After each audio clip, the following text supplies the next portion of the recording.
కొత్తగా వచ్చారు కదా, పలకరించిపోదామని వచ్చాను. ఎక్కువ సామాన్లు ఉన్నట్టున్నాయే. అదే 3 ట్రక్కులు వచ్చినాయి కదా సామాన్లు. ఎంతమంది ఉంటారు? 7 మందా? నీళ్ళు బాగానే అవుతాయి అనుకుంటా. ఎంత పడింది ఇల్లు? చాలా చీప్గా దొరికిందా మీకు? ఈమెవరు? అత్తనా? ఈడ లొకాలిటీ బాగుంది కానీ జనాలే కలవరు, ఎవరికి వాళ్ళు అన్నట్టు ఉంటారు. ఏమిటోళ్ళు మీరు? ఆ, మీకు ఏమైనా హెల్ప్ కావాలంటే నాకు చెప్పండి. నా దగ్గర అందరి నెంబర్లు ఉంటాయి. కార్పెంటరు, ప్లంబరు అందరి నెంబర్లు ఉన్నాయి నా దగ్గర. నా పేరు చెప్తే డిస్కౌంట్ కూడా ఇస్తారు. సర్లే అండి, వెళ్తాను.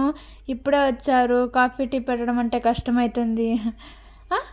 ఉందా? అయితే కాఫీ పెట్టండి. షుగర్ కొంచెం తక్కువ, డయాబెటిక్స్ పేషెంట్.